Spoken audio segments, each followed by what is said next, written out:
Should children be on reality shows? Children are one of the most marketable demographics due to the amount of selling power that they have. Television producers know that shows centered around children will garner viewers and will sell merchandise, which makes for very profitable television.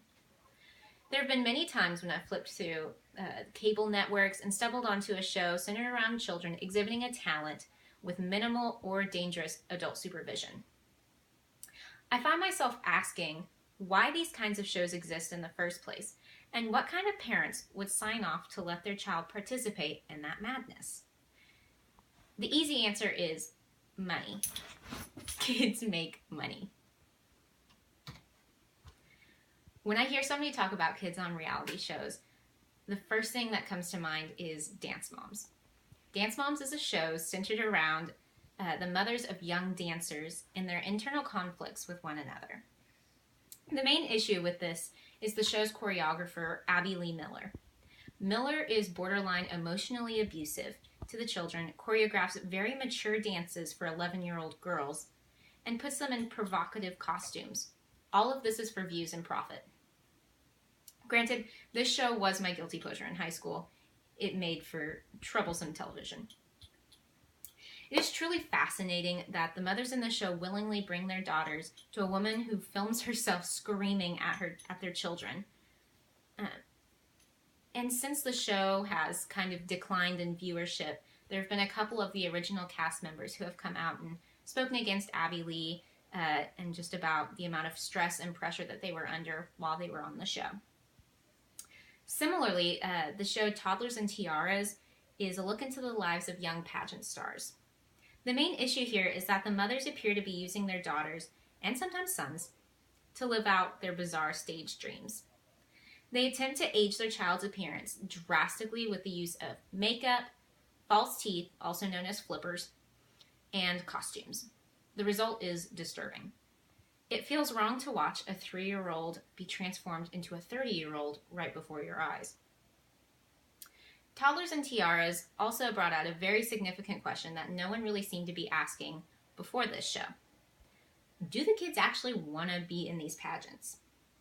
In many interviews, the little girls express their dislike of the pageants, saying that they want to go home, they want to go play with their friends, or even really simple things like they want to eat pizza.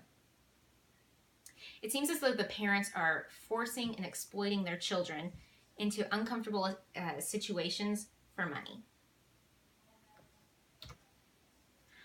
Arguably, the most successful reality show of all time, Keeping Up with the Kardashians, featured 2 young girls, Kendall and Kylie Jenner. They grew up while being filmed, and it would be a fair assessment to say that this probably had a large impact on their lives.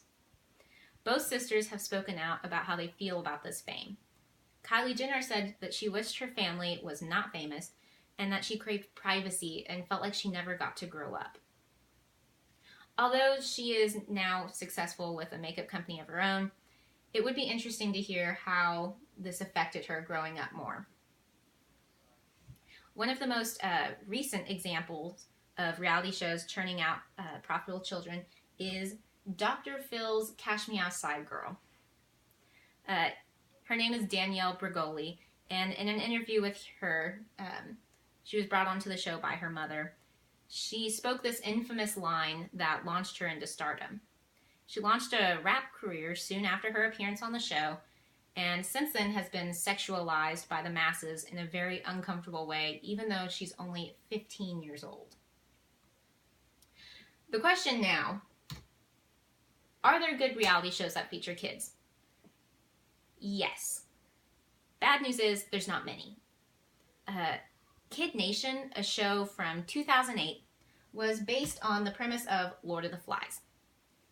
40 kids between the ages of 8 and 15 were sent to an abandoned town without any adult supervision and were told to rebuild the town and create a government.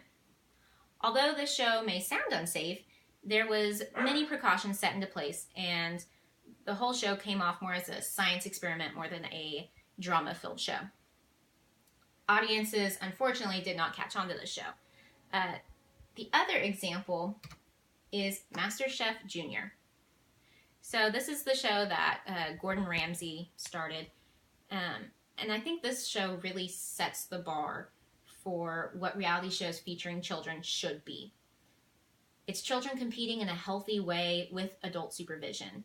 There's no for-profit drama that could potentially traumatize a child, and all judge feedback is delivered in a friendly and constructive manner. Finally, are there benefits to children being on television? There are some.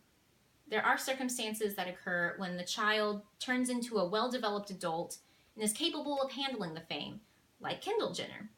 There are also cases in which the show, if it did not exist, child predators would not have been caught. In the case of Here Comes Honey Boo Boo, the child's father ended up sexually assaulting one of the sisters, and without the show, he wouldn't have been caught.